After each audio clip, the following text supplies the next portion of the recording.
Welcome, everybody. Thank you so much for coming. My name is Sonia Reinholdt-Durr, and I am the Marketing Director for Times Review Media Group. And we welcome you to the 2019 Southold Town election debate. And I am going to just make this short and sweet and pass this over to our editors, Joe Workmeister and Steve Wick. Good evening, everyone. Thank you again for coming. We're going to start off with the town board candidates, moving from left to right. We have Mr. Rulin, Bill Rulin, Sarah Nappa, Jill Dougherty, and Robert Hanlon. The rules tonight are we'll ask questions and candidates will have 2 minutes to respond to those questions. In a candidate responding to that, we'll have about a minute. We're not going to be super watching the clock and holding up little signs telling people to stop talking. We'd like you to hear full answers to questions as best as possible. We want you to get as fully informed as possible. We've also got a bunch of questions from the audience, which we're happy to have, and we will give those priority too as time permits. I think it's very important that if you have questions that we'll get answers for you on those. And we'll do our best to keep the evening rolling along. So thank you all for coming. Oh yeah, I'm sorry, I meant to, if we could start with Mr. Rulin and go down, just give a minute or two biographies of your experiences here in town. Mr. Rulin, you can go first. Good evening, everyone. First of all, thank you to Times Review for hosting this and putting it on. I think it's a very important thing for the community. For you, those of you that don't know me, my name is Bill Rulin. I'm a lifelong resident of the town of Southold. Graduate of Mattituck High School class of 1966. I've lived in and served my community for the last 36 years, 24 years at the Mattituck-Cutchogue Union Free School District as member of the Board of Education, 13 years as its president and chief financial officer. I am also currently a director and treasurer of the Long Island Cauliflower Association, Long Island's last full-service farm supply. I've been a farmer on the homestead that has been farmed by my family since 1716 for 53 years. I currently also am the deputy supervisor of the town of Southold.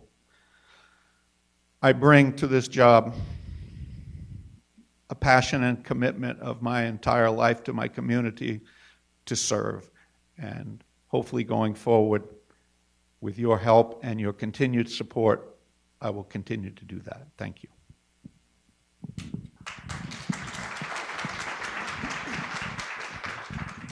Hi, my name is Sarah Nappa. I'm a mom of 2 boys, ages 3 and 6, a wife, a small business owner, a chef, a farmer, ready to make a difference in Southold Town. The issues affecting Southold Town are not partisan issues.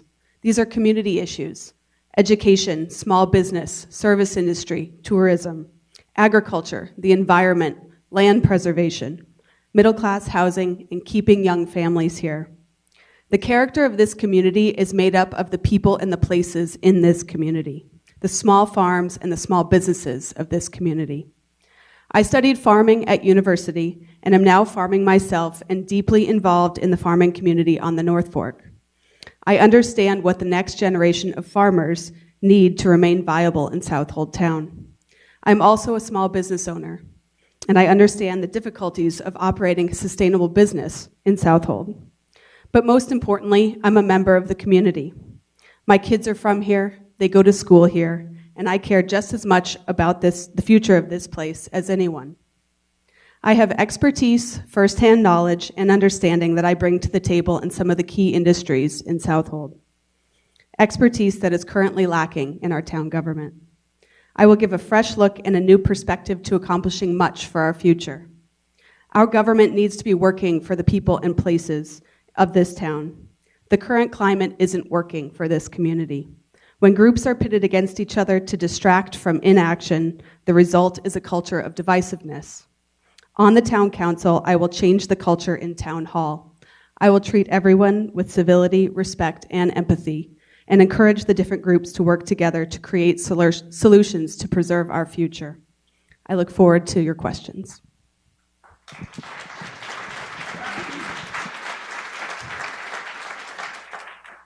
Good Good evening, everybody. I see a lot of familiar faces here. For those who don't know me, I'm Jill Dougherty. My family history is in East Marion, starting back from 1902. I won't bore you with the details. Many of you know them. And I've been in government, in elected official since 2005. Before that, I worked as a clerk of the trustees for 12 years. First half of my life was spent in East Marion. The second half is in Mattituck, where I raised my two children. My son Brian's 22, just graduated SUNY Purchase in environmental science. My daughter is 25, and she graduated from Fredonia in communications. And they were taught the same as I was, and the same as I was shown. As you grow up, you're part of the community. You do community things like the fire department, the churches. So, it's a pleasure for me to serve the community in this way. I've gotten a lot done. I do a lot of work. I know a lot of the right people to talk to get jobs done. So I'm glad to be here. Thank you for the Suffolk Times for hosting this. This is a great way for you to really get to know all the candidates to make an informed decision. And I look forward to the questions that we're going to be answering, and I also look forward to your continued support. Thank you. Good evening. I'm Bob Hanlon. I wasn't born here. My wife and I discovered Southold about 14 years ago. And from the moment we discovered it, we knew that this is a place we wanted to spend the rest of our lives. We recognized that the people who were born here or who came back here made this place the wonderful place that it is. But many of us have come here and we've realized that this is a place we want to take care of. We want to be a part of. We want to join with the people who've been here their whole lives and keep this a wonderful community.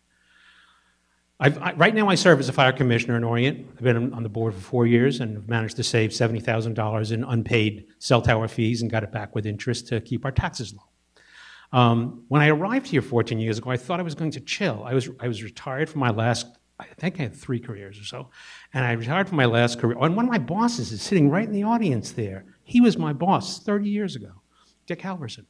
I thought I was going to retire. We lived in Bayview for a few years, and then we moved to Orient. And I was in Orient about maybe 3 months, and someone said, come to a meeting. And for the past 10 years, I haven't stopped coming to meetings. I've gone to hundreds of meetings, probably thousands, I think.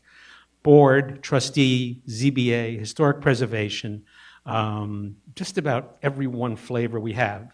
We used to have a water conservation meeting I used to go to, but that's gone.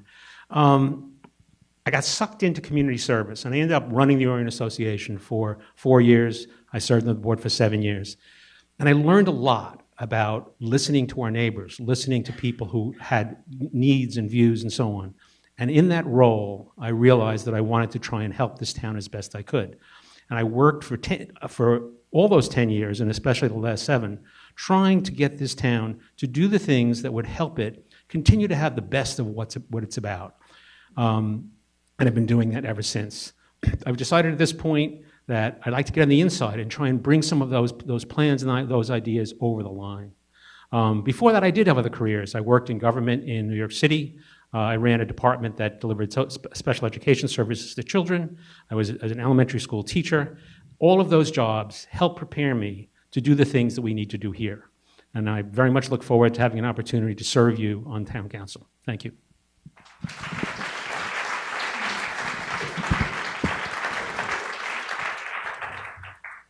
All right, thank you very much. So to start off now, we will, for our first question, we can go back to Mr. Rowland, and then we'll work our way back. And from then, we'll direct a question to each one of you moving forward. And so just as now a sort of an initial question, for the incumbents, what would you like to point to on your record that you've accomplished during your tenure that the residents can look at to reappoint you back to that position? And for the challengers, what would you point to that maybe hasn't been done that you would like to take on and take onto the position if you were elected? First of all, I'd like to say that being a town council member involves you in a whole lot of things in town government. I just want to touch on that as it lays the groundwork for the answer, and that is, in my committee liaisons, I am on the audit committee with the supervisor. I am the liaison to the agriculture committee. I'm co-liaison with the supervisor to the anti-bias task force. I am the liaison to the economic development committee. I'm on the labor management committee. I'm the liaison to the local development corporation. I serve on the personnel committee with the supervisor. I'm the liaison to the transportation commission, and I'm also liaison to the Youth Bureau along with Councilman Denizio. It's very hard to say, because you do so many things, it is very difficult to say the one thing, but I will say that I started with the help of all the department heads, a fleet and fuel management committee, and an initiative to save fuel, manage our fuel supplies, be able to audit and understand that the fuel that we buy is the fuel that we pay for, and that the two agree. This has been a long situation because we have $14 million worth of rolling stock in the town of Southold, and it is some of it is seasonal and some of it is used every day. I am most appreciative to the departments that have had the ability to upgrade and standardize their fleet, to lower the cost of maintenance. Our poster child is the Human Resource Center, where we have gone from well over $1 a mile to deliver Meals on Wheels to down less than 30 cents. And I think with the addition of hybrid vehicles, and we started out with an all-electric car, which is now currently used to deliver the mail, we're going to continue that. The next wave, we've been fortunate to get NYSERDA grants that have allowed us to install electric charging stations at facilities throughout the town that are available to the public. And also, we continue to search for NYSERDA grants for more alternate fuel vehicles to reduce the town's carbon footprint. I think there's a lot more that can be done. I also think that the next generation, which is in the horizon the next 2 years, will provide us with electric pickups that we can use for the runaround work at a lower cost per mile yet. And I believe that would be my answer.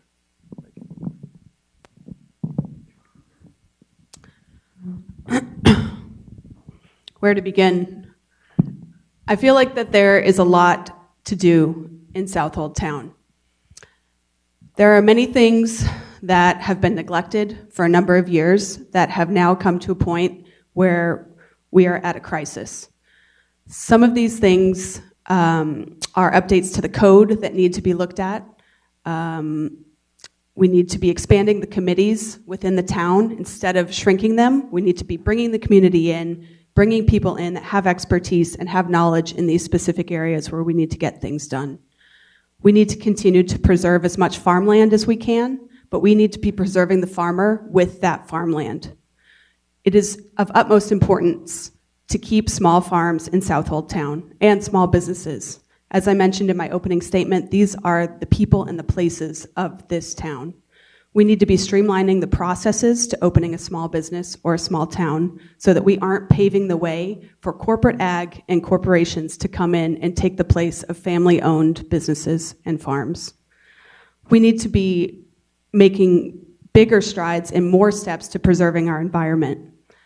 I think that it is a detriment to this community that we were the second to last town on Long Island to join the Climate Smart Communities program for New York State.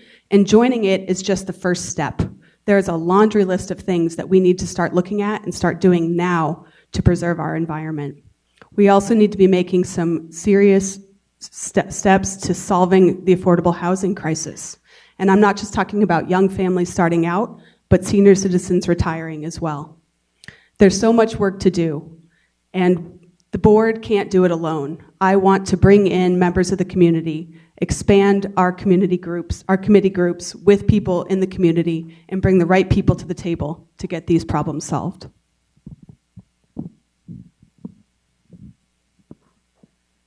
Starting with the environment, back when I was a trustee, I worked on the code, we had policies, and the trustees took we took notes and we figured out, this should be, even though the DEC says we have to do this, we can't be more stringent than the DEC, but we couldn't be less stringent than the DEC, but we can be more. And we changed policies, we changed code, and we worked with the public, and I brought that with me to the town board, and we have been working on code and policy and updating language in the code, and we've made many strides with affordable housing and trying to get the workforce housing and changing the code to make it easier for developers to come in and do affordable housing so they can make their money, but yet keep it affordable for all of us that live here. We continue to do that. We work with many different entities. The town is not just, when there's community groups and federal groups that come down, there's great ideas, but we have to look at how it's going to affect our community, the character of our community, and not just the city or even up the island or another state. So we look broad-minded. I've always prided myself on being open-minded and balanced and looking at the whole entire picture and how it affects each one of you when we do something. Because we're not doing it for us. We're doing it for you. And our communities and our committees are there for a reason. And we use them. And sometimes what they're there for is to give us their expertise and to help us make the decisions that we need to make for our community. And so I value all those things, and I want to continue working on a lot of these little projects. Like Bill has said, there's so many different facets, and we're working on at the same time. With the great town employees that we have, developed a rental code to have safety first in our community so we don't have overcrowded housing. And we've built a code committee from nothing, a code department from nothing, and we up to 2.5 code enforcement officers. We'd like to expand that and get them to be 7 days a week, but it's a contractual thing. So we might have, there might be these great ideas, and people that are on the outside say, why don't you do this or that? It's not always so simple. You have to look at the whole picture. So we're working and we're making strides, and and I would like to continue to work on the environment. I'm a liaison to the tree committee, to the shellfish advisory committee. I liaison to the stormwater team. I work closely with the engineers department, and we're closely getting storm drains rebuilt, and we're upgrading things. So when and road endings we're upgrading, so when we have a rain like we had last night, it's just not washing into our creeks. We've gotten our creeks sustainable where they're open, and you can fish them and get your shellfish, and we're going to continue to do that, and I'd like to continue that work.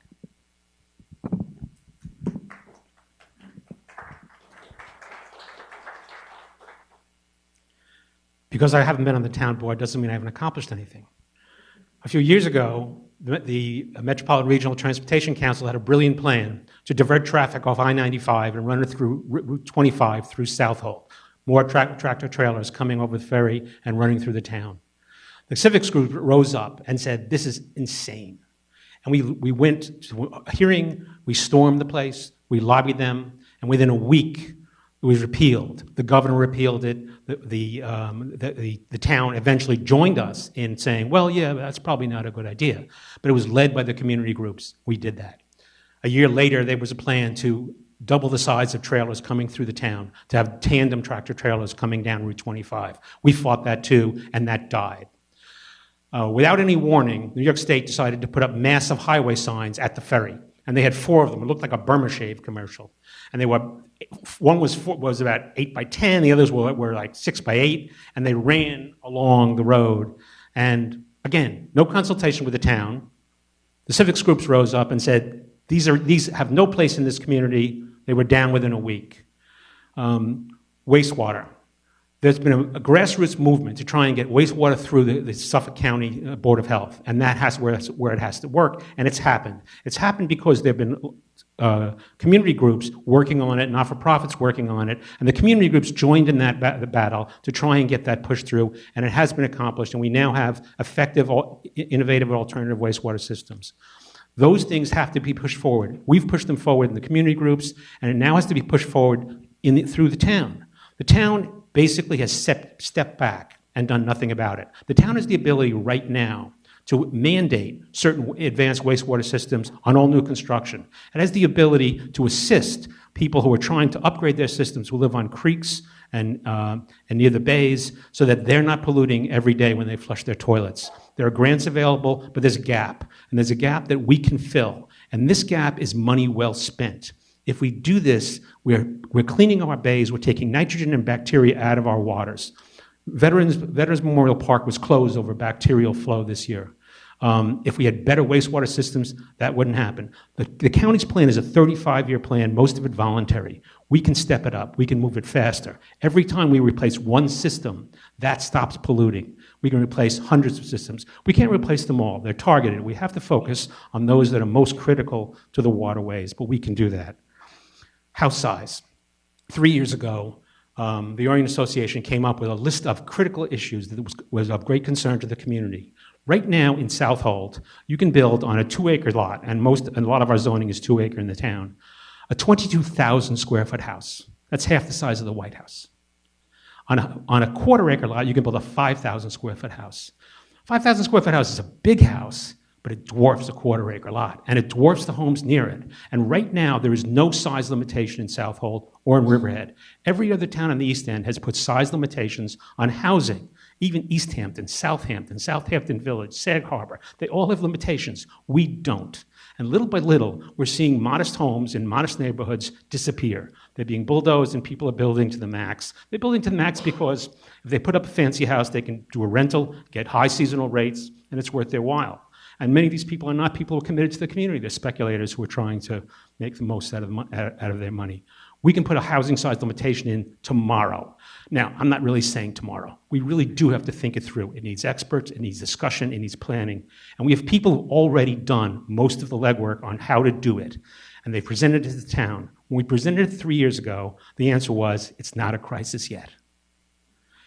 Recently, the supervisor has said, well, okay, that makes sense. We probably should do something. It took 3 years to come around to that point of view. Why are we waiting? These are things that we have to look down the road for, anticipate, and try and plan for and do in advance before it's a crisis. I think we should get to our next question now. Thank you. Thanks.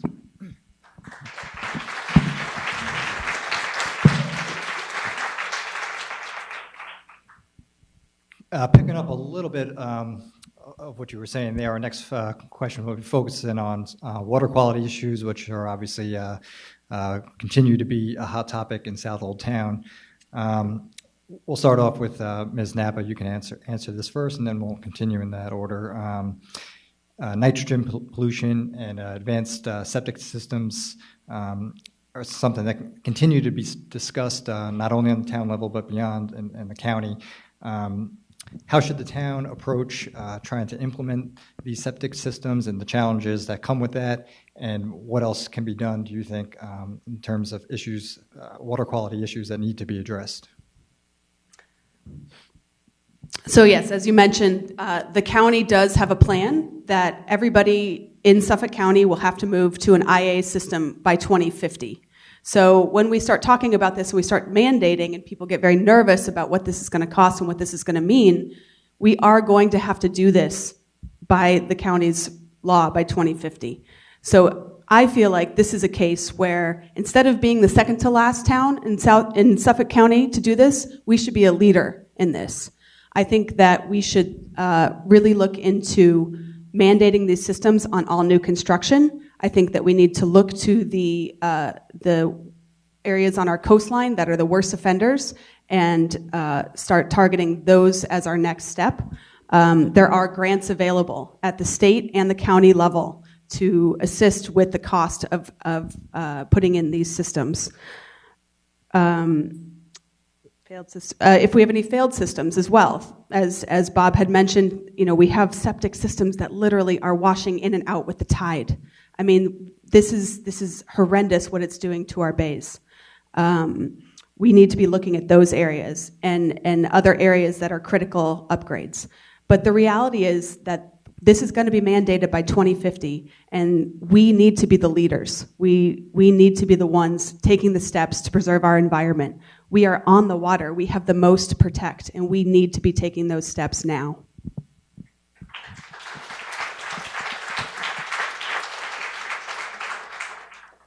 I think the IA systems are a great system, but I personally am not ready to mandate it for every one of you. Yes, the money is coming down from the federal and the county, but there are other expenses for the homeowner that is not really known until you get into it. As a trustee, we've always, let me back up even more. Years ago, 40s, 50s, when houses were built, people put their septic systems on the water side because that's what they thought, just, you know. So that's what this town is made of.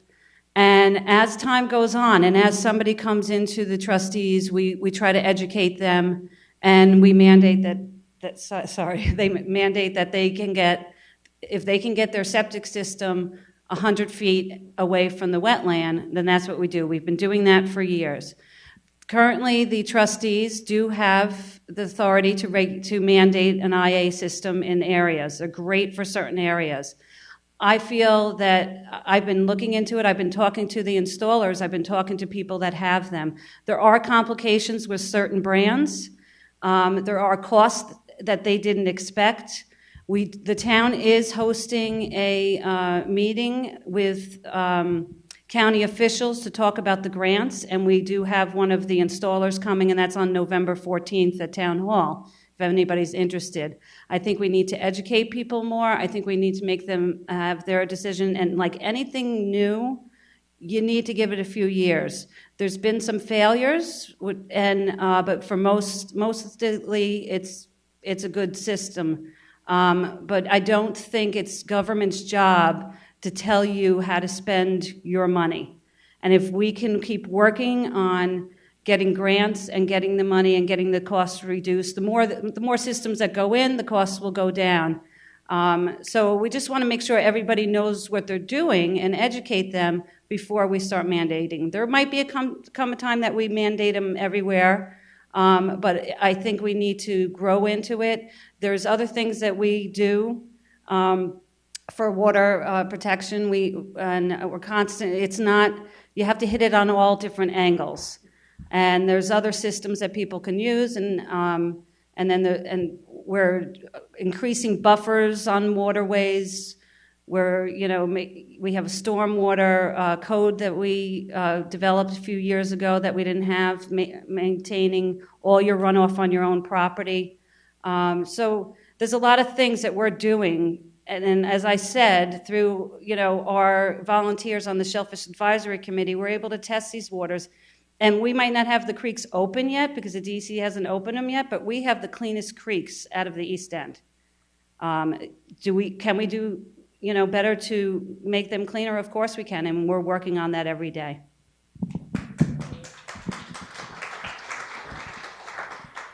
We do know the costs. IA systems are expensive. They cost at least $15,000 more than conventional systems. Right now, the state and the county are subsidizing virtually the entire costs of the IA systems, and there are grants available right now that are begging. They're sitting there, not yet taken. The costs that aren't covered are engineering costs, and we know what that costs too. That costs about $3,000. The maintenance cost is built in for the first 3 years. We need to help people cover that $3,000 if they want to put it in a system and they're in a critical area, and that's something we can do. There's a proposal for a 0.5% additional tax on land transfers that will fund water projects. Great idea. We should support it fully and have that available to help move this project through faster. But we can do something right now to help people on critical areas do it right now. It's a relatively small amount. We're not talking about giving everybody grant. We're talking about people in the most critical areas. We're not talking about mandating everybody right now. We are talking about mandating new construction. If you're spending $500,000 to build a new house in this town, if you add another $15,000, that's not going to change your life in the slightest. If you're in a creek and you have an old system that's a cesspool or a septic system, and you can upgrade and protect your neighbors, and the town can help you do that. If it's with a 0.5% that passes eventually, that's great. If it's not, a very small portion of the community preservation funds could be used for that and not dramatically change what's available to purchase development rights on lands. We have to do something about these now, because even though we may not be in a crisis of algal blooms or bacterial flow everywhere right now, it's happening. The nitrogen loading is increasing, it's not decreasing. We have to reverse that trend, and we have to reverse it fast. Every new house built that doesn't have one increases the pollution in this town. We have to fix that. We have to stop it, and we have the power to do it right now. And the town has to step up and do it. The town has the ability right now to change its building codes. We control the building codes in this town, and we can have building codes more stringent than the county has. And we can mandate on new construction. We can mandate in certain places. The town has actually taken credit for things that the trustees and the ZBA have done in mandating advanced systems when people come before them on a case-by-case basis. The trustees and the ZBA are not charged with making policy. The town board is charged with making policy. We should have a policy that says what we believe the town needs to make this a healthy place, and we should then have that policy in place so that trustees and the ZBA can enforce that policy. It's not up to them, and we can't take credit for what they do. We have to do it ourselves. We should have a policy now that addresses these. The IA systems alone are not going to solve our pollution problems, our bacterial problems. It's about 30% of all the issues come through septic systems, but 30% is a pretty big chunk, and we should start now. May I say something? May I add to that? We could let Mr. Rowland speak. So.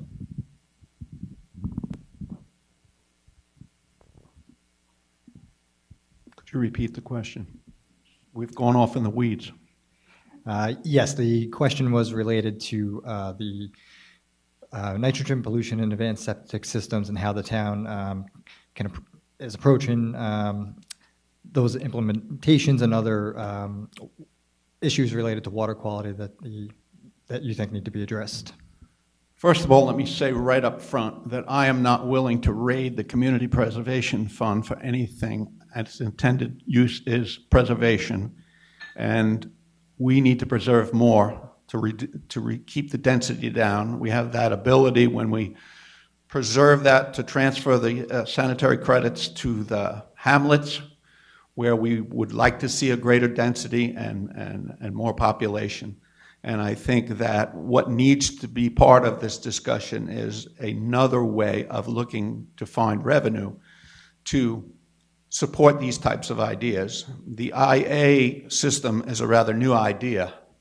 It is not proven, and some of the data that the Department of Health Services will share, if you can get it, shows that some of them are not performing the way, as Councilwoman Dougherty said, were designed.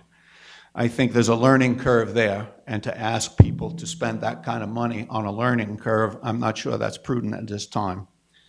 Certainly, there are situations that are going on, and especially in the 100-foot zone that the trustees control, that they are requiring to put IA systems in there, and I think that's well thought out. The town board has had 2 coastal erosion appeals that I know were granted on the condition that IA systems were put on because they were both in the proximity of the estuary. There's no question about that. In furtherance of all this, the town continually, and it has taken a long time, but we're having regular discussions with the Department of Health Services, and I want to correct Mr. Hanlon that is totally different from the Board of Health. The Department of Health Services stands by itself, and they are more ministerial. The Board of Health is like a town board. They make the rules. It is very difficult to get change. The fact that we now have almost monthly meetings with representatives from the health department, with our engineering department, and with the supervisor and members of the town board, I think is going in the right direction because the health department, the Department of Health Services, is now really considering meaningful changes to Article 6. And I think between the Article 6 and the Article 19, if the dialogue continues, I do believe that we will make progress. And I do not believe that we need to burden people with a huge expense until we know without a doubt it's going to work.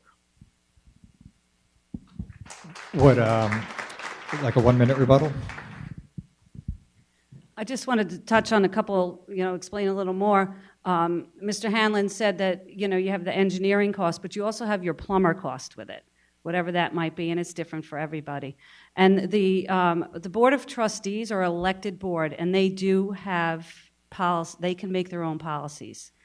So it's not just the town board makes the policies. An elected board can make their own policies, and they do, and they're well thought out, and the town board supports them in it. And a few other things I was going to say, Mr. Rowland said, so I won't repeat them. Thank you. Mr. Dougherty, you're next in line for a question. The town board recently extended a moratorium in Mattituck at the Main Road and Love Lane intersection to temporarily halt the issuance of permits there. They've also begun the process of eminent domain on the property where a very large hardware store has been proposed. What is your view on the need for the moratorium and particularly stepping it up into the eminent domain process? What is your view on that? Well, this has been a community effort. We've listened to the community over the years. It's a difficult corridor. It's the hamlet of Mattituck, and we'd like to make it a walking corridor. And we've been working with the community for years, and we've made several changes. We just recently finished Dean parking lot, Ray Dean parking lot in the back, and to make more parking spaces so people can, walk and maybe come from the train and stay there and have the viability of walking. Sometimes you have to make these difficult decisions. This decision was not made lightly, and it was a community decision. We're still making an effort in reaching out to the landowners of that corner lot, and we're trying to work with them, and we feel that would change the character of the community. The community didn't want that character there. And it's a difficult step that we made, and we didn't make lightly. And we haven't gone past the line where we have to do eminent domain. We could still work something out, and we hope to. And things were moving so fast that we did the moratorium, so we could continue the study. And we have been working with our consultants, and we try to do a lot of in-house planning, because we have a great planning staff, and it saves the taxpayers a ton of money as opposed to going outside to engineers. And sometimes that takes longer because they're not just working on one thing. We're working on several things at a time. So it's something that, at first I was like, no, we're not doing it. But as things evolve, this is the decision that we made. Mr. Hanlon. Governing by moratorium is not governing, and we seem to fall back on this pattern repeatedly. The Love Lane situation is no mystery. We've been dealing with this for more than a decade. There have been at least 3 studies in 2005, I believe it was in 2008, 2011, all pointing out problems in this area that had to be addressed. And the studies were done, the community spoke up, the Mattituck Laurel Chamber of Commerce weighed in and tried to get the town over and over and over again to deal with this issue.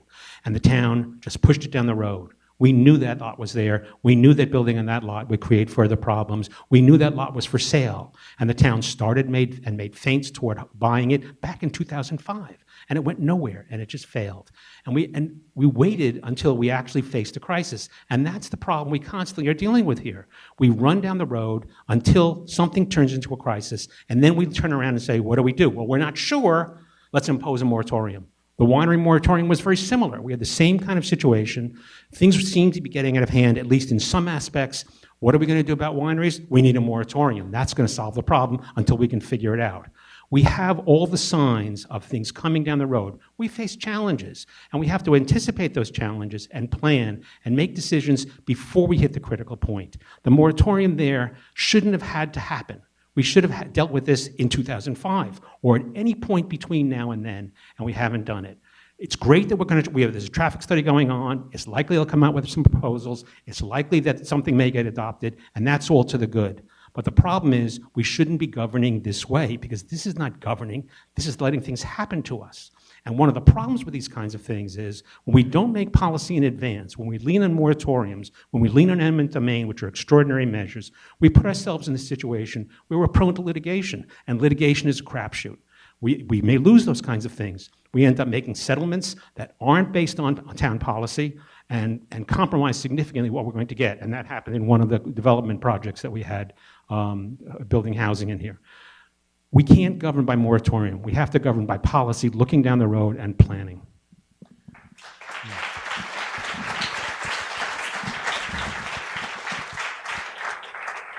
Mr. Rowland, just to refresh, the issues, the moratorium and the eminent domain issue for the hardware store. First of all, let me say that,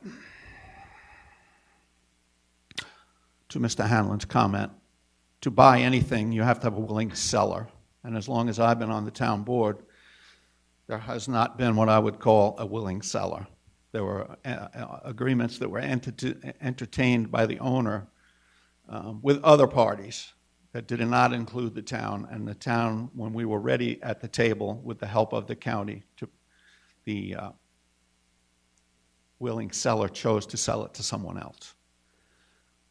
Going forward, as we look at, was a moratorium necessary? The moratorium covers the entire length from Bay Avenue to Pike Street. There's an awful lot of infrastructure and different kinds of businesses and homes along that corridor. The fact that a proposition for a hardware store was in the mix is certainly one of the things, but when you look at that in its entirety, there are parcels there with zoning attached that, on the completion of our comprehensive plan, it may prompt discussion about, do these parcels in fact have the right zoning for the future? And I think that's the bigger issue, is we need to do this and get it right. We don't want to do it only once. And so I think that taking the step to say we're going to take a time out and we're going to have consultants look at this and provide us with the information is certainly the right thing to do.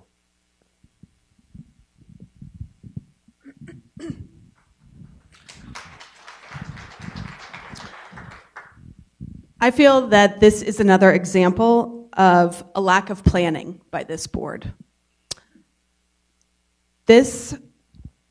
They use moratoriums as Band-Aids for their lack of planning.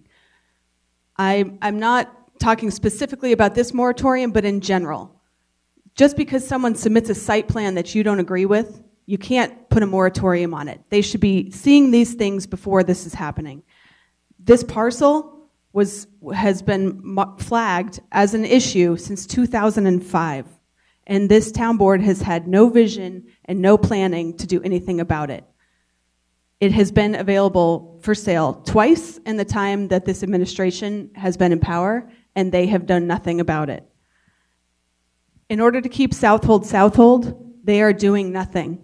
They sit and they wait and they watch. And they hope that things won't change around them, but that's not the way it works. Change happens no matter what. Show me somewhere that hasn't changed in the last 40 years. And if we aren't planning for it and looking around and steering this community the way that we want this place to be, we are going to keep running into these problems. I think that this is, again, a lack of planning, a lack of vision, and a lack of guidance from this administration.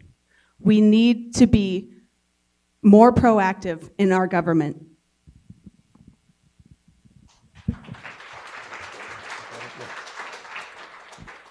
I think, Mr. Hanlon, you're next. Yeah.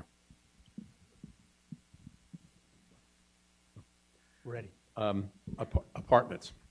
The town board has been discussing an amendment to the accessory apartments code. That's next on my list. What is the town board hoping to accomplish? And if you were on the town board, what changes would you make and what direction would you go in for accessory apartments? We're a rural community. We have modest little neighborhoods. We have single-family homes. That's the nature of Southold, by and large. We have some apartments, and they've been traditional, and we've always had rentals. We've always been a resort community as well. We welcome people who come here and share this place with us in the summers and other times, and that's great too.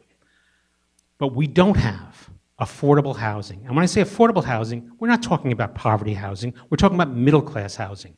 The levels of income that are available for people who want to live in housing where rents have a reasonable level are extremely high. Southold is relatively poor compared to Suffolk County, and that's how the rates are set. You can earn $80,000, I believe, and be eligible for affordable housing in this town. That's for a single person. A family of four can earn over $130,000 or something like that. That's middle-class housing. We're not talking about Section 8. We're not talking about that. Yes, there are people who do need a lot of help, but our families, the people who work here, are eligible for affordable housing. The problem is there is none. There's none. In the past, I think it's 12 years, we've created 27 apartments for families and affordable housing. 27. There are hundreds of people who would like an opportunity to live here, and there aren't places to live. Buying housing, buying buildings is hard because often the people who need it can't make the mortgage, they can't qualify, and so on. So apartments are what we need. And the comprehensive plan, long overdue, has said what we need to do is locate these apartments in the hamlet centers. That's where we want density. We want to keep the neighborhoods rural, but we want the hamlet centers to be a little bit denser, a little bit richer. People can walk, they can have one car, they can be near the trains, they can be near the buses. That makes sense. The town has come up with a plan to allow accessory apartments in 99.8% of every single building in this town. We could turn every single building in this town into a two-family house and then rent them out to seasonal people who come and go and are not part of our community. When we build an apartment on a creek, that's not going to be an affordable house for someone who wants to live there and work in this town.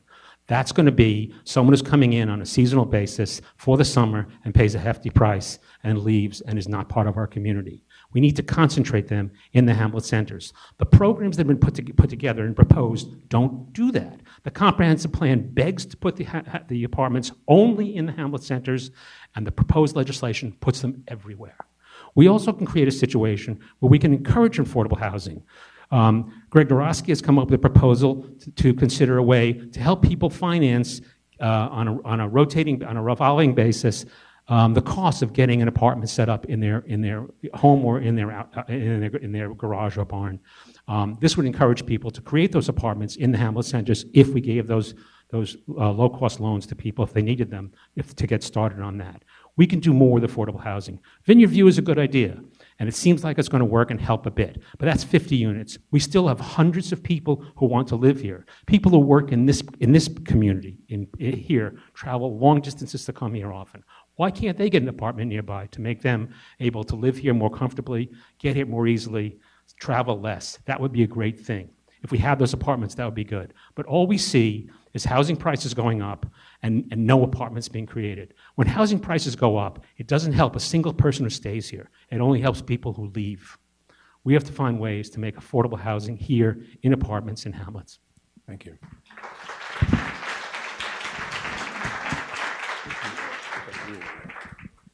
Mr. Rulin, so the issue is accessory apartments. Mr. Hanlon touched on a lot of things, and there are again, unintended consequences of the town of Southold, for instance, having its own housing authority. I would never support that. There isn't a municipality that can do anything other than spend taxpayer money in the wrong way. Private enterprise is the key to this. As Mr. Hanlon talked about Vineyard View, it is a private enterprise operation that has received numerous taxpayer grants through government organizations. It's the only way that can happen. The problem in the hamlet centers is there are places where apartments can be located, but they can't meet the sewage requirement of the Department of Health Services. Until we cross that bridge and have a way to deal with the septic flow, it's just not going to happen in the hamlet centers because people have already tried and they haven't been able to do it. a lot of public input, as Mr. Hanlon knows, was given at several town board meetings about the proposal that we had put forth. Recently, after consideration, we withdrew it for further consideration because many of the comments were made were good in nature and I think are worth considering. This is a difficult problem when you're talking about housing that's market-driven. And market-driven housing is what has made Southold what it is today. There's a huge second home community, and that has removed permanent housing from the ability to either be rented or, in many cases, owned. It's a second home, and it's only used on a seasonal basis. The plus side, it doesn't fill our schools with children. The minus side, it takes a housing unit out of circulation. I agree that we need to look at ways to accomplish this, but it has to be the public-private partnership. The town can and is in a position to help with zoning issues, planning issues, location issues, and all the logistical issues, including engineering and planning. But until we get to that point, I'm not sure that we're going to municipally create something that is undoubtedly going to cost the average person who has no stake in the game a lot of money. Ms. Nappa?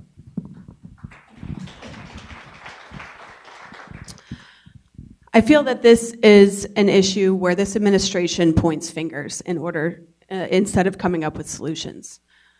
We do need to expand accessory apartments, but we need to be very careful about how we go forward with that process. There have been some, in the proposed accessory apartment code that have come up, there's some real issues, as Mr. Hanlon suggested, about some of the things that they put forward, which I think is why they've now put it on the shelf and they're waiting until further review. Affordable housing is probably one of our top issues in this town. In the last decade, I've had nearly a dozen friends move out of this community after they've had children. While enrollment in our schools keeps going down, our current supervisor jokes that young people are Southold's greatest export. We need to do better to ensure a future for young people in this community, for young families, and for senior citizens retiring. We need to have places for people to live that work here. We need to be looking in a lot of different areas. This administration tends to look for a silver bullet solution to these kinds of problems, and it's not going to work that way. We need to do a little bit here, a little bit there, a little bit here. We do need to get more rentals, more accessory apartments, things like that, but rentals keep poor people poor.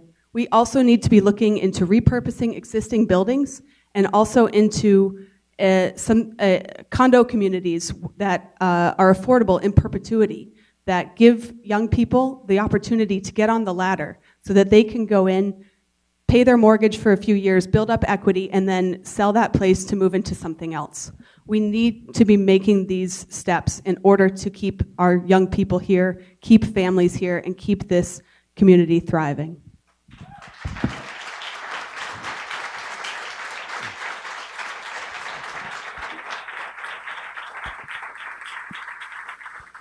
Mr. Dougherty. Back in when I was trustee secretary, I was also a shared secretary to community development. Jim McMahon was that department. So I was involved in many affordable housing projects that the town was involved in. One was the town owned property, and we went, and the town did it from the ground up. We hired outside, subcontracted the builder and everything. That was ended up being very costly to the taxpayers. And other programs that we had other people come in, private entities come in and say, I want to build this subdivision, I want to build it with affordable housing. Back in the late 80s and early 90s, there was some government money that came down to help subsidize these contractors. And we had things that they had to stay in their house for 10 years. And then if they wanted to sell it, they had to sell it to somebody else that is on the affordable housing program. We've done all these things. We continue to do all these things. The other thing that we continue to help with affordable housing is our land preservation. Our land preservation, for every acre we preserve, we have credits, sanitary credits, and we can. I'm trying to explain simply. It's basically a credit that we put in a bank, and then it could be transferred to, say, Hamlet density. So then maybe when the person wants to put the apartment above their store and there's not enough sewage credits, they can buy that from the town, and the town gets money from that. The problem is the health department needs to approve that, and there's lots of regulations built into that. And we've been successful in doing a couple of apartments, and it's not, when I say we, I don't mean the town has paid for it and done it. We've been successful in helping the private entity get this done so they can do it. We've had people come up to us and they have their property, they want to make it affordable. We have the tools. We're at the ready with all the different departments, the zoning, planning. We sit down with a meeting with them, and we try to help as much as we can with this, but we have obstacles as a community. I'm a single mom, and I rent my house. I have 3 jobs to pay my rent and to pay for things.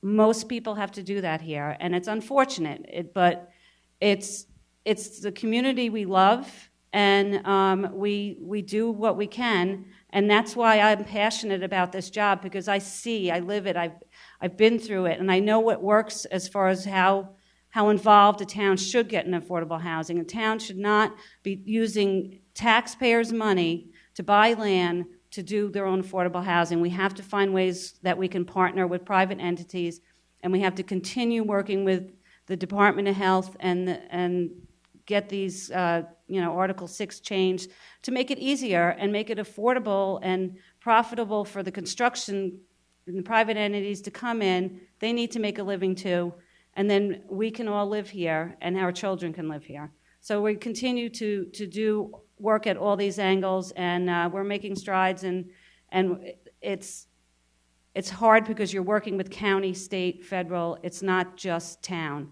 So. Mr. Hanlon, I think you wanted to respond. Yes. Mr. Rulon suggested I'm talking about a housing authority. That's nonsense. A loan program is not a housing authority. We have money. We're going to have about $1 million in funds to fund programs to create affordable housing. Despite having that millions of dollars, nothing's happened. It's not enough to say it's complicated. It's not enough to say that the county has a role in this. It's not enough to say that we don't want to spend public money on private stuff. We do want to spend money on trying to create affordable housing. We have a program that requires builders, if they don't build affordable housing, to put it into a fund so that we can help build affordable housing. That's the purpose of the money. We have $1 million to do it. We have to find creative ways to go to builders, to go to other private sector and say to them, come on, guys, we can figure something out here. We can build 100. We can build 200 apartments here. We'll work with the county. We'll get them to run pilot programs. We'll get them to waive, if need be, on drainage and sanitary flow. We have to do it. The proof is in the pudding. It hasn't happened. It's not taking any more public money. The money's in the bank waiting for us to do something. And we can't just sit back and say, it's complicated. Thank you.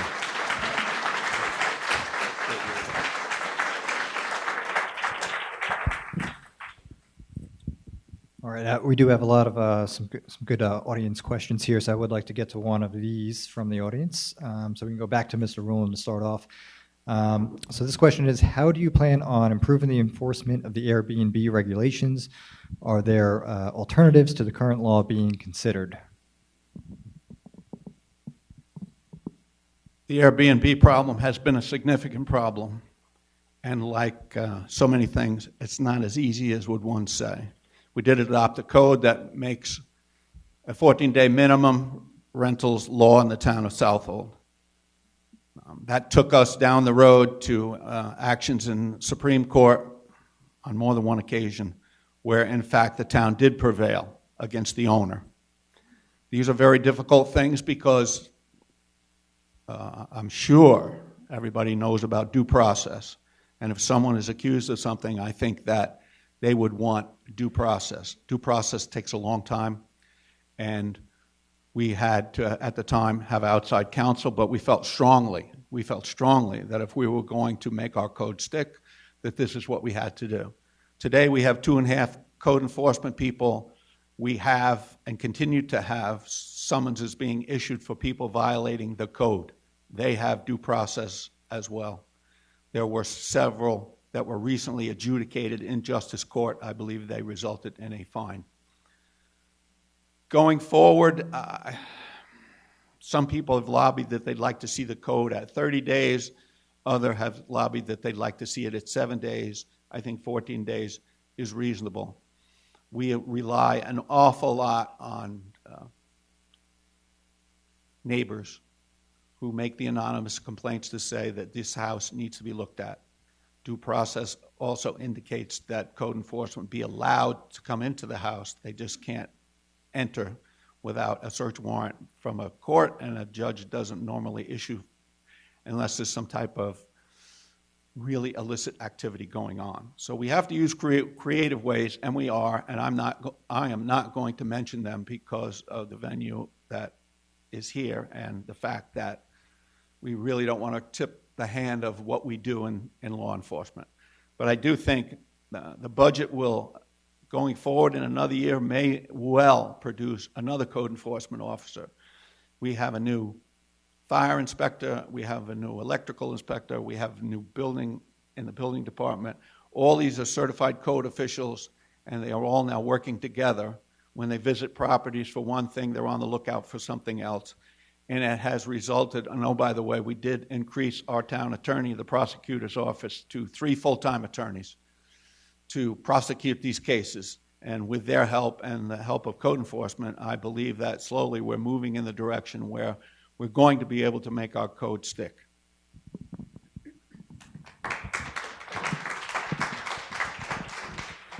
I think we need to look back. This code has been, the town has been unable to effectively enforce this code from the beginning. And that needs to bring us back to, why would we pass code that we know that we can't enforce? We need to go back to the drawing board on this. We need to take steps back. We need to look at other communities and see what other communities are doing for the short-term rental issue. We are not the only people dealing with this, the only community dealing with this. And I think that we need to be looking to others to what they're doing to solve their problem. We need to step back. I don't agree with passing code that is unenforceable just for the sake of passing code.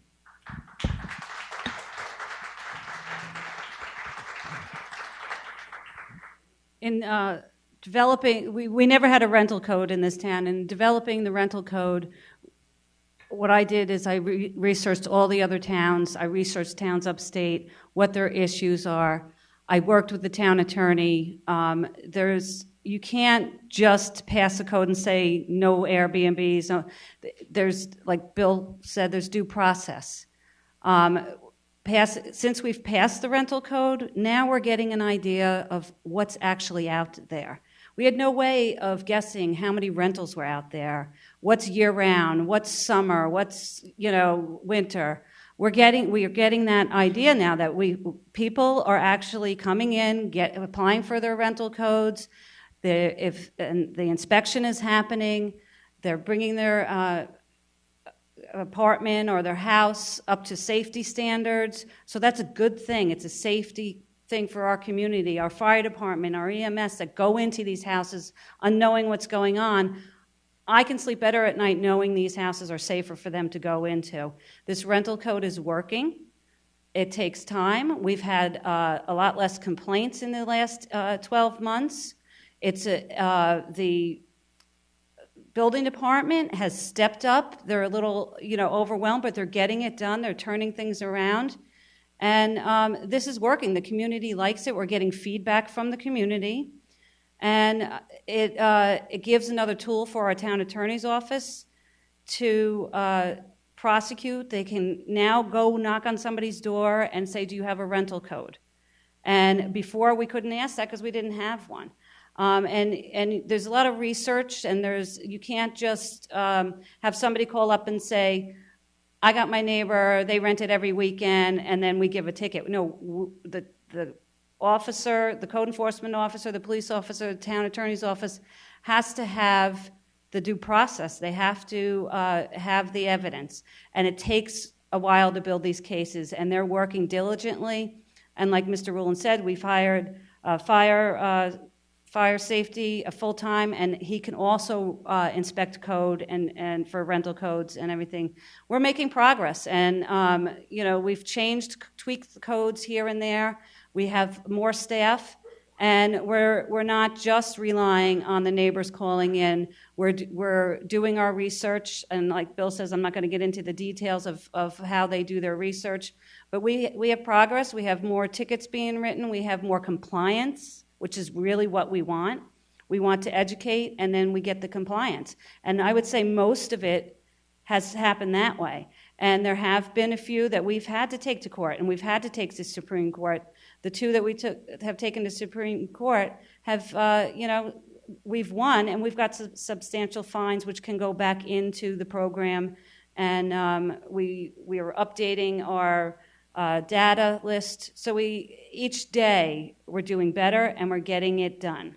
And it's not something that grew here overnight. Like it's been mentioned before, we've always been a community with rentals. And it's a problem all over the world, not just here.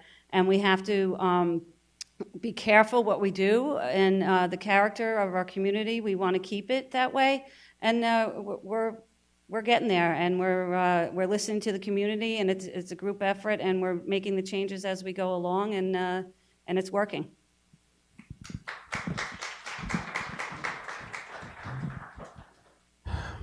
The Airbnb code, the short-term rental code, was doomed from the start. It was not well, excuse me, it was not well crafted, and obviously we had difficulties enforcing it. While there's been some enforcement, I believe it was 2 weeks ago, I looked at the web Airbnb and the two other major ones. There were 85 weekend rentals listed in the town of Southold, apparently with no concern about being shut down. I give credit to the town board for passing the rental code. It's a step in the right direction. The problem is that the code is massively full of holes. Right now, the short-term rental code and the town rental code have no provisions to deal with subletting. There's no provision in the Airbnb code to deal with renting a room rather than the entire apartment. That can be done, and it's not covered by our code at all. There's nothing in the rules that prevent Hampton-style share houses being created here because they're just not addressed. The code has a range of holes in it that just haven't been well thought out. And one of the problems is that the way we approach code doesn't make sense. On the accessory apartment, which is an example of how this works, a proposal for code showed up on a Tuesday morning at a work session, and it was on the agenda for voting for a hearing that evening. When we inquired as to where it came from and whether it went to the code committee, which is usually the place where code is discussed before it's crafted, whether it went to I'm blanking on the name. Help me, Rona. Housing, the authority that deals with affordable housing. Whether it went to the planning board, whether it went to the ZBA, all of whom deal with these accessory apartments. When we asked, had it gone to these groups? No, we didn't get any input from them yet. They can comment at the public hearing.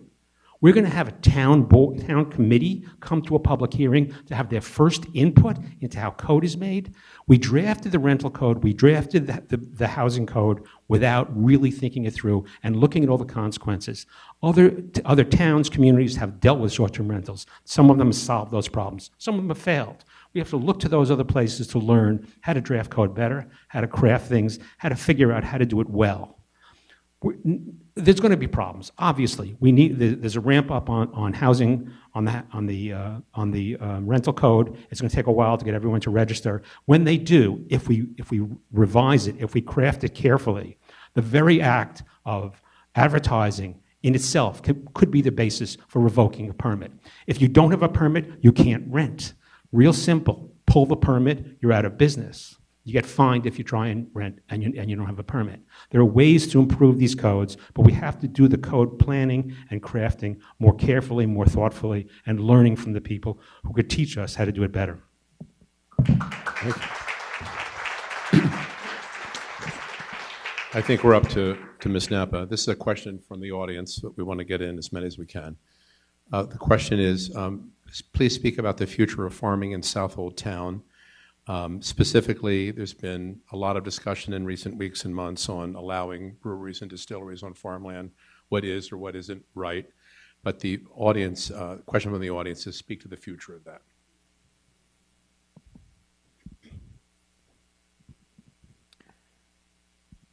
The future of farming in Southold Town is incredibly important. I am an example of the future of farming in Southold Town. My husband and I have a small 3-acre homestead where we raise chickens for eggs, goats for milk, we keep bees, we have an orchard, we have a berry and vegetable garden, and a horse and a pony for our composting system. We are working to make that farm as self-sustaining and self-sufficient as possible. We practice regenerative agriculture, which is the idea that we have no inputs on our land, only what the animals give us, and we're trying to leave the land better than the way that we found it. We also practice permaculture, which is a design-based agricultural system that looks at farming as a whole system on your farm. There's a nationwide shift going on in farming right now that's coming back to the small, diversified farm, that farmers that care about regeneration, water quality, soil health, animal husbandry, and teaching the community about where their food comes from. And this is very important for everyone in Southold Town, not just the farmers, because the farmers here feed us. We have the ability in Southold to eat almost completely from the North Fork year-round. And that is so unique and worth protecting and investing in. So you need to all think of yourselves as farmers and helping to keep farming here. We need to be looking to bringing more small, diversified farms to the North Fork so that we aren't paving the way for corporate agriculture to come in and buy up all of our land. As far as the question about the wineries, breweries, distilleries, what I'd like to say about that is this administration has spent so much time pitting this community against the wine industry in order to deflect from their inaction. We have been asking for over 10 years for code definitions for our industry. There are 3 aspects to our business: the agricultural growing in the vineyard, the agricultural production in the winery, and the retail sales in the tasting room. Right now, all those 3 are under one umbrella. There's a difference between production and retail. I'm not even sure that our current town council understands that. We have invited them for years to come into our businesses to see how we operate, what we need, and none of them have ever come. We need to define as a community, not as a government, where in our community we want retail. In Nappa Valley, you're not allowed to have a tasting room in a hamlet center. But in Santa Barbara, you can only have a tasting room in a hamlet center. We need to, as a community, decide where we want to have the retail for these businesses. Yes, we should definitely be allowed to have breweries on farmland and have wineries on farmland because we're talking about production. We're talking about agricultural production. And that is also the future of farming in Southold Town. It doesn't matter if it's grape agriculture or vegetable agriculture or animal agriculture. There are full-time living wage jobs in farming, and we need to be preserving that. Thank you. This is of utmost importance to have a person who understands these things on the town council.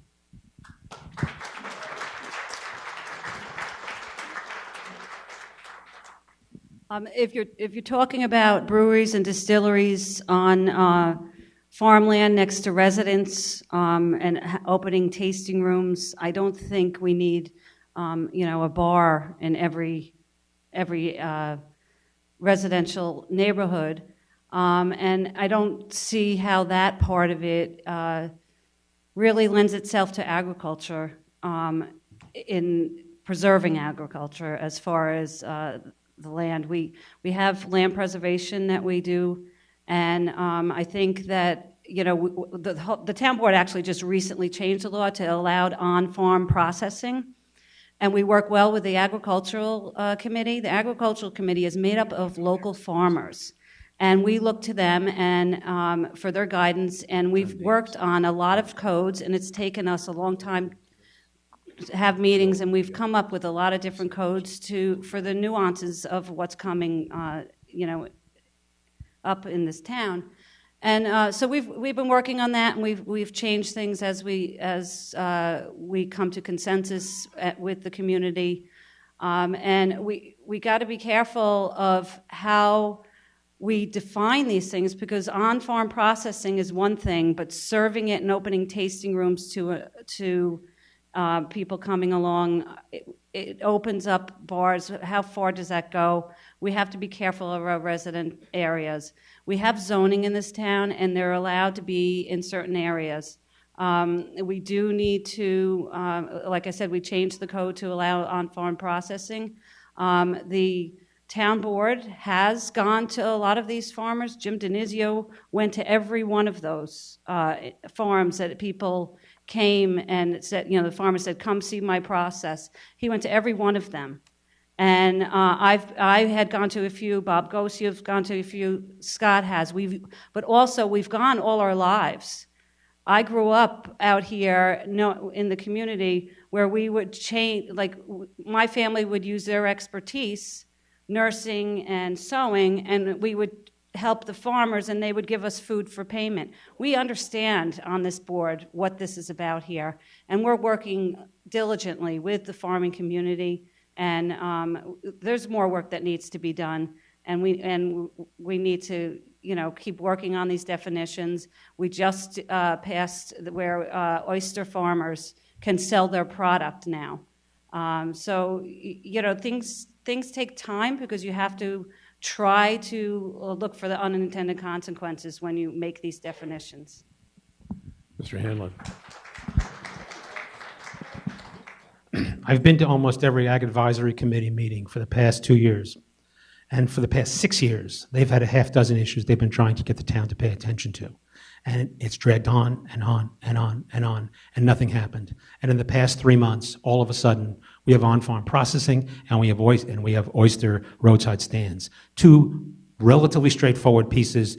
Whether the on-farm processing was well thought out and well planned and well discussed remains to be seen, but it got run through real quickly.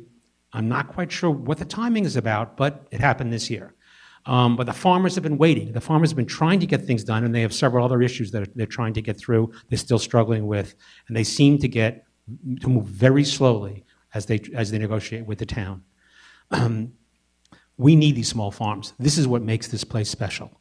I probably spend most of my Social Security check on berries, and I appreciate the people in the back of the room who supply me with them, but it's worth it. It's worth having these small rural farms, and we don't want big agribusiness here. We have to find ways to incentivize and help our local farmers. That we can do. We can do a better job of it. But there are complicated issues as far as how we deal with wineries, how we deal with breweries, and I'm not going to tell you I know what the answer is. I'm not going to disagree with my running mate, but I don't know the answer. I don't know whether we should have more breweries and how they should be handled on the farms, because that's something that we really do have to look at the consequences for. And the way to do that is to reach out to the community and to bring all segments of the community in to discuss this at the beginning in a forum, to bring people in who are in residential neighborhoods, to bring people in who represent the brewers and the wineries, to bring people in who have competing businesses and think that may be a problem, and have them all feed us information about what the issues are, what the consequences are, and from that kind of dialogue at the beginning, not at the end at a public hearing saying, yay or nay, do you hate it, do you love it? Bring those in and let us learn. Let us try and figure it out. I don't know about breweries or wineries. It's not my area. But I want to learn about it. I want to learn about it, especially from the town board. And I want to make an informed decision based upon input from all the key players. And if we do that, the laws we create for this will be smart. There'll be compromises, but they'll be smart. Thank you.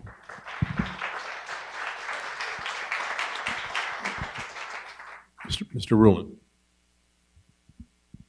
I'm going to say something that's rare. I take exception to Ms. Nappa's statement. I've been a dirt farmer my entire life. I've had every animal that she mentioned except the goats. I've done everything that she mentions in my lifetime. I've lived the life that she has yet to get there. She did not live post-World War II and what it did on our community, farming community in the town of Southold. She did not experience 1985 and what it did to this community, which was totally farm-based up until 1985, until the potato market took out everyone, including myself, from growing potatoes. There is a place for the new farmer, there's no question about that.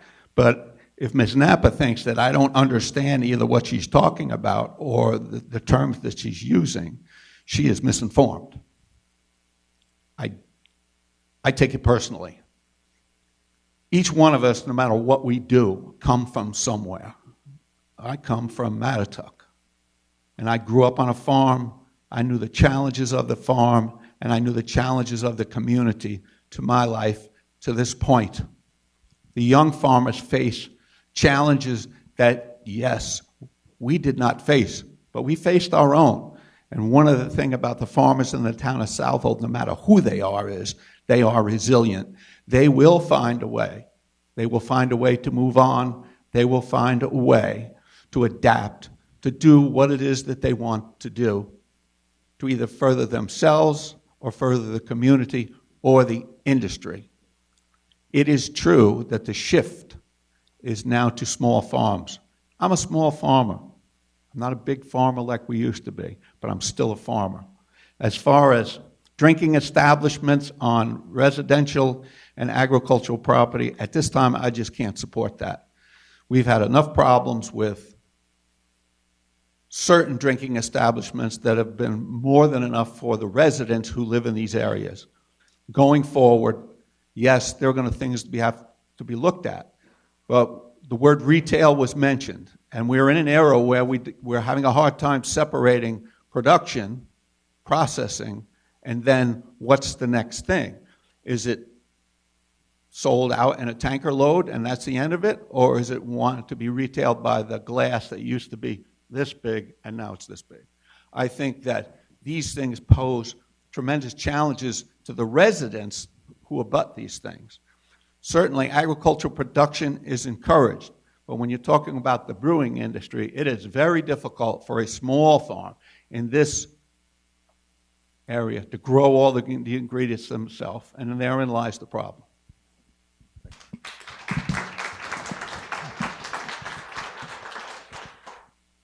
As Mr. Ruland said, yes, farming did go through a shift in the 1980s. It changed from monoculture to diversified farms. And the farmers here that survived that change, to his credit, are still here. And we appreciate those farmers. But we have to look to the future. Who is the next generation that's going to be farming this land? Who are the people that are going to continue using this land so we don't just have overgrown deer habitat? We need to be looking to the future and not thinking about the past all the time. I appreciate the past and everything that these farmers have done. He's correct. Farmers are resilient. They are smart. They're hardworking. And they care about the environment. We need to continue that moving forward. I'd like to touch on both the points that my opponents made. I am talking about separating the retail, the production, and the growing of agriculture when it comes to farm wineries, farm breweries, farm distilleries. I'm not talking about drinking on farmland. What we want as an industry is clarification. We want clarification in our own code. We want to know what the rules are. This is a problem, a reoccurring problem with many small business owners in this town. The rules are not clear. And how are you supposed to operate a sustainable business when the rules are not clear? We need someone that has an understanding of these industries to be represented on the town board.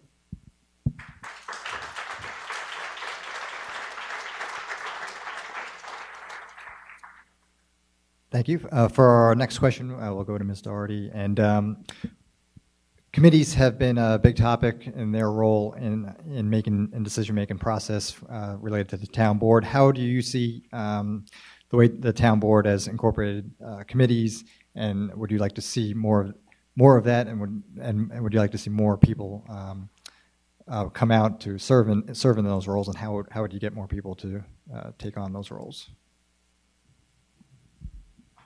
Committees are an important facet of how government is run, because it's reaching out to the public, and there are so many people here that have different experiences. Everybody has a different experience, and the town board's job is to gather the information and make the best informed decision that they can. So we develop committees, and we task them with what, we explain what the task is, and then we take that information and then we move on with that. Some committees last longer than others. We had a deer management committee, and when we first started saying, what are we going to do with this deer, we didn't know how to handle it. The deer management committee was made up of individuals, hunters and scientists alike, and they met and they reported back to the town, and that turned into us having a wildlife manager, and us now partnering with other government entities and other entities to have this. I don't want to, I'm not the right word, the best, but we're more forward with our wildlife management than any other East End town. They look to us for our program. We've expanded where we feed we have a deer program where we have a refrigerated truck, and the hunters can take the deer, bring it to the refrigerated truck, and we have it processed properly, and we feed the homeless, and we feed the different places that feed the homeless. And so that's one example of what a committee has done. We do not have that deer committee anymore because we have evolved in it. So that's what I mean by some committees last longer than others, and it's just part of doing business with the town, and so that I find that they're definitely necessary. The town values committees. The town had a committee called the Water Conservation Advisory Committee, made up of people who were involved in water conservation, and other citizens who were really interested. And they came up with a couple of recommendations. One was to put rain gauges on irrigation systems wherever possible. We're beginning to use a huge amount of water on lawns that are sucking the water out, and in some cases are going to lead us eventually to a situation where our aquifer for our drinking water, our aquifer for our farms to have water is going to be challenged. We have saltwater intrusion that is occurring occasionally in places, and it's going to get worse over time.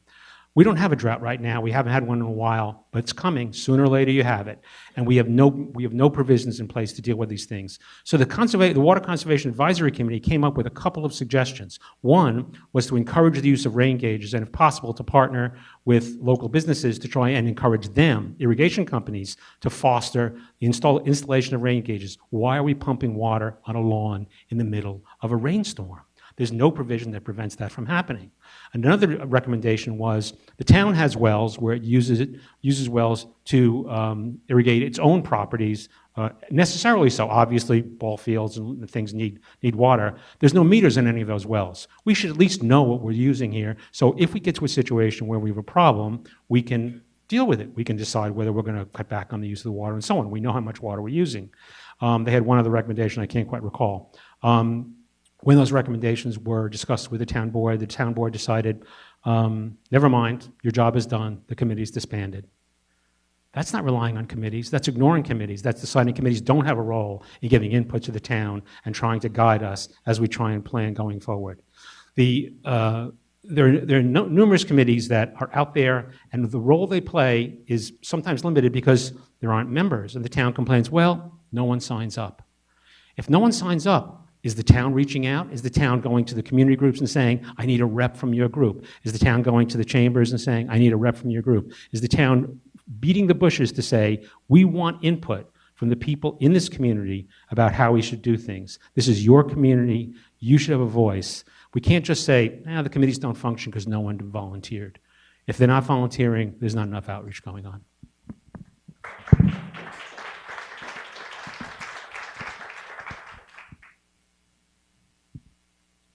In many cases, the value of our committees is immeasurable. We have numerous committees, and they work on a number of issues, some at the same time, some differently. When I evaluate the value of our committees, I say that it's about the people who serve on those committees. The dedicated people come to the meetings, they offer their input. The information is relayed to my colleagues and myself at the town board, and we use the information in making decisions on issues before us.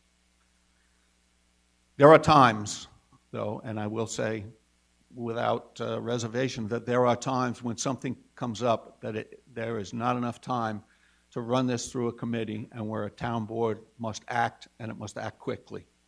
And that is a responsibility that we have, and I don't think that any town board should ever give up that responsibility. It doesn't happen often, but when it does, there's usually a very good reason.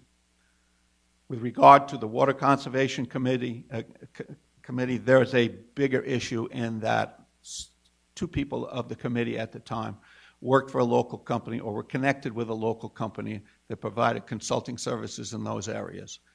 The town board felt strongly that we would be better served if we could get not only those people, but other people with the same background and interests to advise on a broader scope. That's the only reason. And I think that going forward, these issues, which are much bigger than we understand, when we're talking about aquifer, we have a lot to do.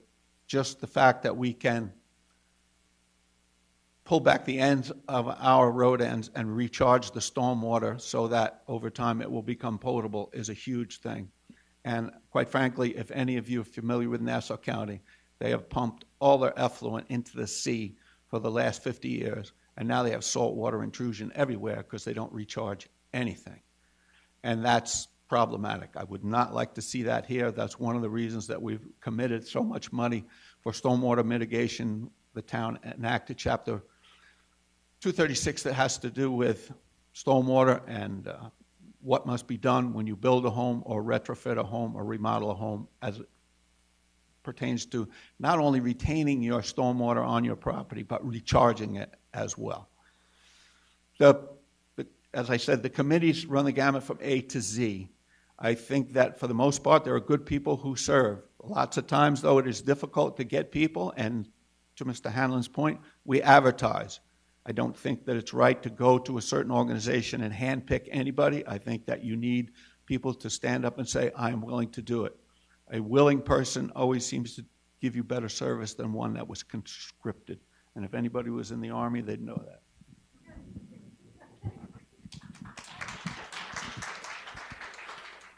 I think that the committees are of utmost importance to our town. As we've talked about tonight, there are so many things that need to be done. We can't do it. The town board can't do it on their own. We need the community. We need people to be involved in these committees. Currently, this administration has been shrinking these committees, doing away with some, reducing the numbers of others, saying that they can't get enough members. If these committees were functioning properly, there would be no problem getting people on these committees. I've talked to numerous people who have left committees because of lack of action, lack of listening from the town board.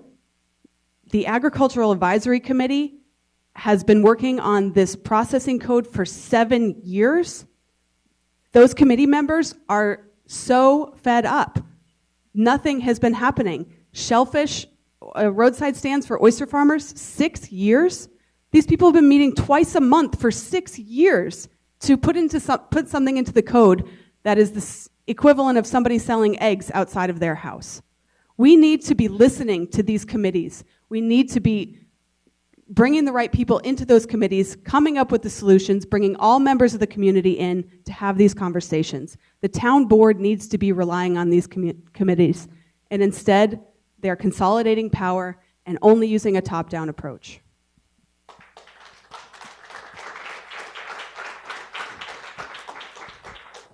Mr. Handel, it's up to you. I think so that we can get on to the supervisor candidates, this will be our last question. This will be our last question since we need to get on to the supervisor candidates. But I encourage everyone, since these folks are here and they'd love to talk to you afterwards, to get any questions out you want. But for Mr. Hanlon, you have spoken about the oversized houses and what they mean to the North Fork. Many people have been to Sagaponack and Bridgehampton and seen enormous houses being built on farmland.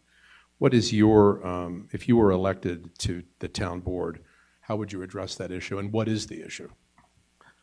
The issue is scale. Some neighborhoods have big houses. Okay.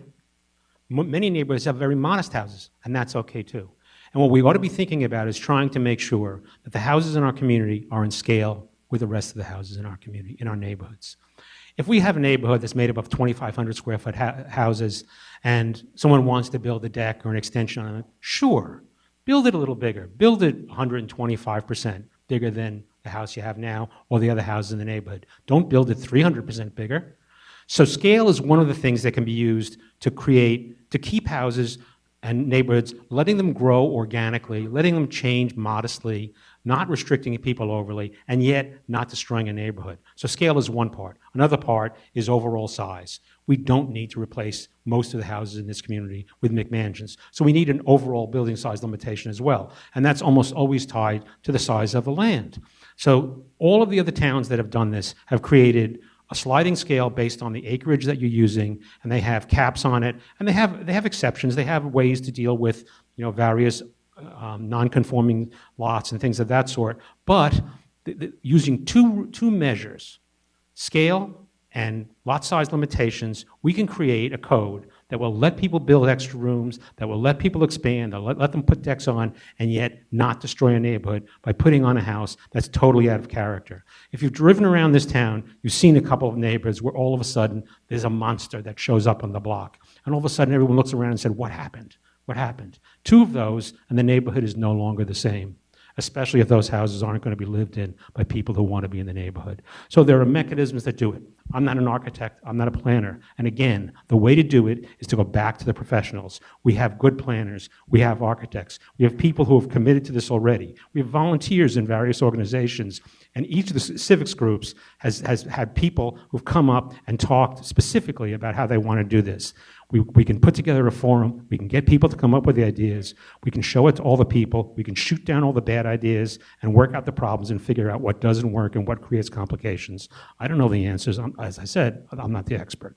But we can put together a code relatively quickly and relatively easily. It's been done in every other town on the East End. They already have models. We can build on their models. We don't necessarily want the East Hampton model.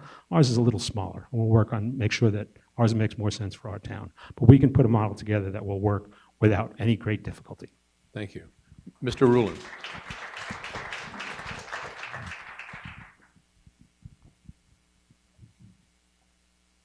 I pretty much agree with Mr. Hanlon, except that we need to move cautiously. There's certainly room to have discussion along those lines because a number of people have mentioned something like that. The only thing that we do not want to do is create a situation where by legislating incorrectly, we create non-conforming units out of people's homes that have been conforming for years. As long as we find a way that we're going to tie lot size to house size, it should be looked at. But we need to look at it carefully, and I would also agree that we need advice from people that know more about it than we do. Thank you. I think this is one issue that, for the most part, we all agree on. We do need to be looking at this. We need to look at the scale of the size of the house on the lot and look how, without any restrictions, we are changing the nature of our communities. We need to be looking forward and thinking about what's coming. We are being led on a path with no vision now. We need to have a vision for the future, and that comes in with bringing the right people to the table, having these discussions, finding out what the concerns are, and finding a good solution that can make most everybody agree. We can't always please everyone, but this is something where we are looking at our community character being affected because of these oversized houses on smaller lots. We need to take care of this, and we need to be planning for the future. Thank you. Well, we do have a vision for this town, and it's called zoning, and we do need to tweak our zoning, and we do need to look at this issue, because we got to remember that most of this town years ago was built on summer homes. It was a summer place, and then it became a year-round place. We have to be careful that we don't limit the size house so much that a family that has been handed down a house from generation to generation can't turn it into a year-round house and live here year-round and raise their kids here. There's a lot of unintended consequences. And another thing that we also, that when you see one of these big houses, is people have to, we have FEMA. And FEMA regulations have changed. That's the federal government. The town can't regulate that. So when they have a house in a flood zone, they have to build it higher. So the first floor starts at elevation 10. And so even if they might build a modest home, square footage, it might look large. So there's a lot of different variables in it. We do have to look at this, and I think it's something worth looking into and getting expert advice. And this is where we have committees that come, and community people that want to volunteer that have the background. We can do this. But it's not, I agree with Mr. Rule, and it's not something that we can go into lightly, and we have to look at all avenues of it. Before we move on to the supervisor candidates, would each of you maybe take a minute or so just to sum up why you're running and what you want to accomplish? And we'll start with Mr. Rulin.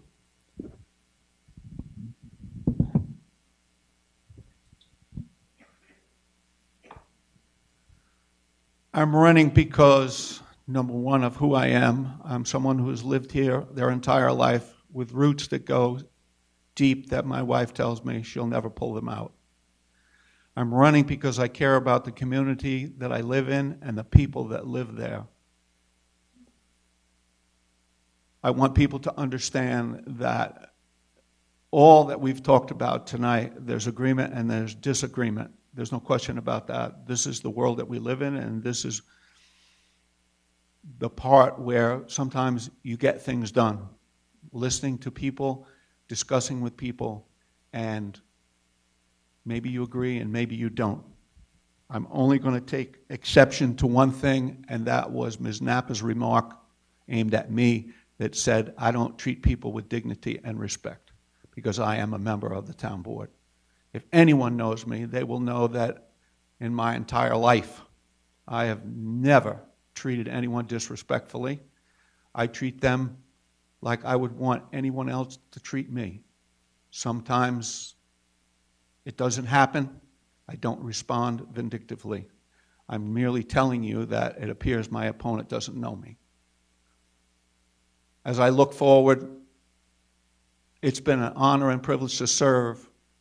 I look forward to you continually to support me. And more than anything, my name is William P. Rulin, and I am your councilman. Ms. Nappa?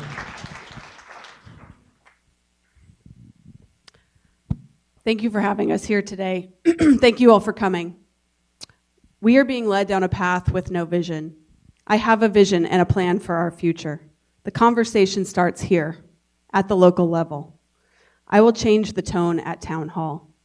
I've never said, as Mr. Rulin has just said, that I said he has treated anyone disrespectfully. But there is an overwhelming feeling at Town Hall that people are not treated with respect, listened to, or treated with empathy. There's so much work for us to do, and in order to make this community thrive, not just survive. Right now, Town Hall operates with a top-down approach. I will bring in the right people to have conversations about adopting new code or how we should be addressing the issues that arise in our community. And that is how real leadership approaches the future. And you will see better results. A community that feels that Town Hall is on their side and has their best intentions at heart. Elected officials that listen with empathy to its citizens. A government that sees its economy thrive. Environment protected and looked after. A viable future for our kids after us. During this process, when one of my peers, especially but when it has been a woman that I respect, tells me that they are proud of me for running, proud of me for putting myself out there, there is nothing that makes me feel prouder than to be representing them. The time is now. I respectfully ask for your vote. Make the choice to make this government work for you, and I will represent the future of this community. Thank you.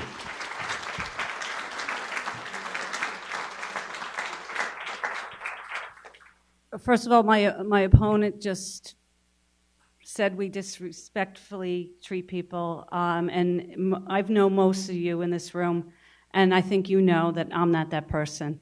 And she says she has a plan, and she wants to bring in the right people. Do you mean you're going to turn over the workforce? Do you mean you're going to tell everybody on the committees that you don't think we have, that they're no longer needed, and you're going to bring other people? I don't know what your vision is.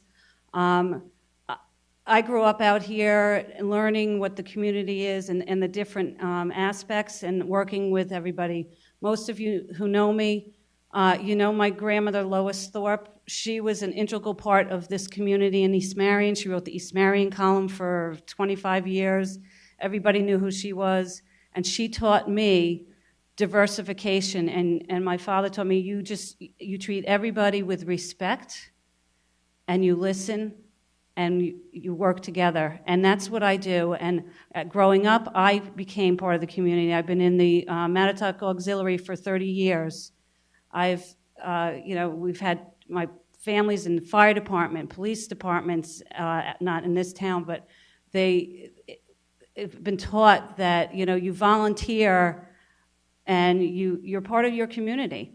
And I know the different entities of this community. I know what they need.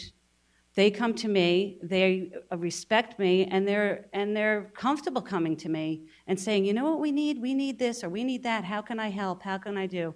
I walk people through what they need, and it just pains me to hear somebody say that we don't know what we're doing. We don't claim to know that we're experts at what we're doing, and we're not governing from the top down. Well, guess what? There is a top and there is down. It starts with the town board, the different boards, but we all work together, and we have a fantastic staff on town hall that all of you here should be proud of, because if it wasn't for them with their dedication, then we wouldn't have the town that we have today. Because we can't, on this town board, do it alone, and we have this incredible staff, and we all work very well, and I want to continue to do the work that we're doing. We have these issues. We have means to reach out, and we're doing it, and we're working community-based, and it's just something that I want to continue working on water quality issues, continue working on housing issues, and it's just something that I started at 14 in restaurants. And then I went to banks, and then I was a clerk at town hall, and all those, it was all community-based work that I've done. I know all different intricate parts of the community, and my most satisfaction is helping the community and being part of the community as a town board member. And I feel I have grown into this position where I can help each and every one of you, and I can learn along the way, too. And I want to continue doing this, and I look forward to your continued support, and thank you for coming tonight. Mr. Hanlon. State law says that the town board, the town council, it's the same thing. They use different names sometimes, have 4 jobs. Legislative, I'm reading it because it's a law. Legislative, appropriating, governing, and policy determination. That's making law, money, managing our resources, and running the town, and making policy. Law, money, and managing resources can be complicated at times. It can sometimes be hard. Policy is the most important part. Policy sounds wonky, and people surely generously accuse me of being wonky. But policy it's simple. What do we want? What does this community want and need? What do we want to cherish? What do we want to protect and take care of? Our rural character, our unique neighborhoods, our small farms, our waters, our seasonal and year-round businesses. Those are the things we value in this community. We want to make sure they thrive, they survive. What do we want to avoid? We want to avoid the loss of these neighborhoods. We want to avoid McMansions replacing modest housing. We want to avoid traffic that's uncontrolled. We want to avoid businesses that are struggling and can't figure out how to keep going. Those are the things that we have to create policy for. And policy is not just saying we like it, we want it, it's good. We have to come up with plans, and the specific policies shape the plans and direct us where we're trying to go. That's what we have to work on. And that planning has to anticipate, and we've been saying this all night long. It can't just be wait for the crisis, slap something down. We have to think in the future, we have to look forward, and we have to see the problems down the road. And we have to craft that policy so that we avoid those problems and we promote the good stuff that we're trying to do. I live in an 1869 farmhouse, and I one day would love if my kids, my grandkids could be there. But we want Southold, I'm sorry. We want Southold to have the character and the qualities that we came here for or we stayed here for. And we'll do that if we anticipate, if we look down the road, if we plan, and we work hard. This is the job I want. I'm never going to run for another office. I have no ambition. I have no other business. I have no other interest. I thought I was going to sit back and relax, and I couldn't. This is too important. Please vote for me. Thank you. Thank you.